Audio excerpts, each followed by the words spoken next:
Welcome to the New York Outlook for Friday, the 12th of January 2024. Starting off with the economic calendar, what we can see is that London had some positive GBP news, which is in support of longing, and this goes quite well with our narrative as discussed in the London session, but I'll go through a brief overview when we do jump into the charts. In terms of the US session, we've got PPI red folder news. However, PPI isn't as significant as something as GDP or inflation or interest rates. Thus, you can keep any trades you do have open and then manage them according to what the news release is. So that will come out approximately half an hour after the New York session starts. But yeah, I did take one trade, and I think there's something I didn't highlight in my actual London outlook, but I'll highlight it now. So maybe just to start with the 4H recap first. Yesterday we had a spike up, a spike of this 4H LPAS level, and this spike was primarily due to the CPI news, which was positive for the USD, and thus we anticipated a downward move. And given the fact that this is a wick, and we can understand that this wick was just to take liquidity rather than to validate that we're actually going to break this level, we can essentially chalk it up to just a wick or just a market inducement. What we can then do is say, okay, this morning we had actual body breaks, multiple in fact, outside of this 4H level, and we can say, okay, if we are extending our secondary leg, our primary leg based on the pro trend basis, then where's the true high of the day, and where's the extreme associated with this 4H primary leg? Whilst technically there is this wick that is the extreme, the candle body closure comes in around this area, and thus we can say that this is the real high of the day. But because we do have this wick, we can say, okay, it's fine, this is indeed the high of the day.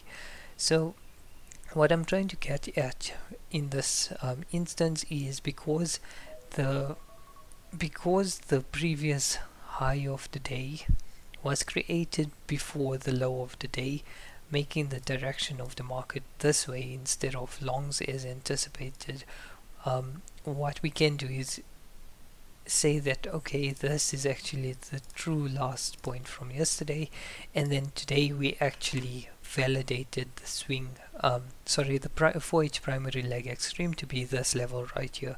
Based on that assumption and the fact that today has actually validated the high of the day, or one is validated the high of the day, but the other thing is actually extended the 4H primary leg to this point in the current day. We can actually anchor our fib to this previous low of the day.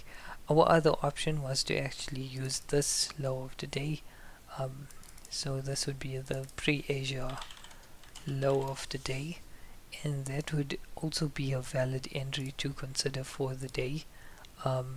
However, at the time I sort of missed this fact, and I think what you can also take is, given that there's some judgment involved with understanding this relative to what's happening here in the 4H body breaks, perhaps it's better to use a deeper level to trade from and wait for actual liquidity in the leg. Also, because our fib is anchored to the previous low of the day, we will anchor our fib.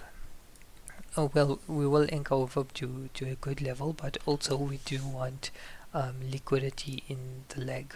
So this served as liquidity in the leg for the trade that I took here. I just about got tagged in. The way I set my stop loss was more so to ensure that I actually am at this low of the day if price does decide to spike down for a bit, but also taking into account that this is quite a large stop loss, and my max stop loss requirements require me to be 1/3 off of the daily range. Having said that, the daily range is between 80 and 90 pips, and 30 is just about stretching it, so that's fine. I did get triggered. Now it's just to see if we actually stay in the trade and to see how PPI reacts.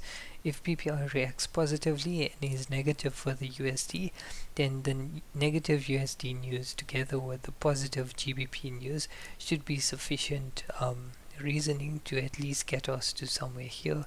And I'll consider closing the trade at around 6 p.m., which is usually the optimal exit time due to the end of the London cross. So we'll monitor where PA is at that point in time and consider either partialing or closing. Although because it's a Friday, it's probably best to actually close. Um, at present, Thursday did create the previous week high of the day. So Monday held it for about 2 odd days, and then Thursday validated the bullish week. So the longs, there's actually a lot of confluences for the longs for today. One being positive GDP, the other being we anticipating a bullish week. So, and that was validated by Thursday actually closing above Monday's high of the week. So that was good. And now it's just to see what PPI does. Upon the PPI release, if it's actually positive for the USD and suggestive that we're going to go to the downside, then it's probably best to close this trade off and try and get out for break even, and not take a loss, an unnecessary loss that is.